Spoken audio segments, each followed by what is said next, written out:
Apple folding to pressure in Europe and very quickly. Steve Kovach joins us now to explain what happened. We were just talking about this and the fine that they may be facing. So what's going on now? Yeah, so it's so complicated, but it's been not even a week since the Digital Markets Act in the EU went into effect, and we're already seeing Apple kind of cave to this pressure. The latest one today is they're going to allow European users to download apps straight from the web.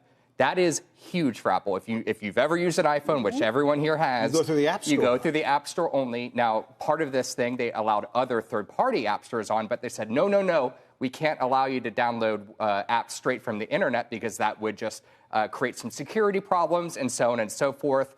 But again, we had Margrethe Vestager from the European Commission on yesterday, and she even said, we're looking into whether or not Apple's idea for complying with our new law is in fact in compliance with this new law.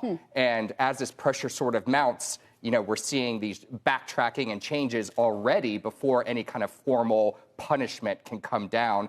Last week also they quickly reversed the decision to boot Epic Games off of the App Store. About 48 hours after it became public, they booted them. Oh, no, they're back now. And so we're really seeing how meaty this Digital Markets Act can be, especially against Apple, which has been so resistant to all these changes. What could be the financial implications for Apple? What are they losing by diverting away from the App Store for the downloads? Well, this is what investors need to pay attention to, because this could ripple off, throughout the world. Right now, it's like the EU only. Ripple effects to other markets is my second question. So here's the real thing. They collect these fees. Obviously, we talk about that. The fees are less if people take advantage, or if the developers take advantage of these new rules, but they're still charging fees.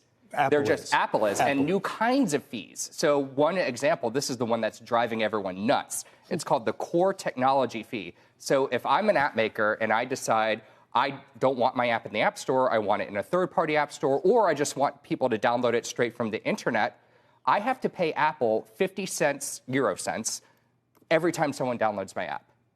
It doesn't matter if the app is free or not. They call that a core technology fee. It is driving Spotify, Epic, even small developers just up a wall. It's what the EC is looking into, whether or not that is in compliance with it. Also coming any day now, we're expecting here in the United States, the Department of Justice to sue Apple in this big antitrust case on the same grounds and covering a lot of the same topics as what the EU is already doing. So what we're seeing now is an experiment of how Apple could maybe operate here in the U.S. in a few years. These fees that Apple would charge would be only to download the app to an Apple product, an iPhone, an iPad, a computer. Couldn't Apple make the argument, and maybe they do, that, well, you wouldn't get this business but for the platform that we've provided? That's literally their argument. That is, we've given them the tool to download your app. That is exactly their argument. Because of that, you should pay us a little carriage. And that's what they've said to Spotify throughout this whole battle. Spotify, you are the #1 music service in the world. A large part of that is due to our platform. You only pay us $100. This is Apple speaking. You only pay us $100 a year to have access to our platform.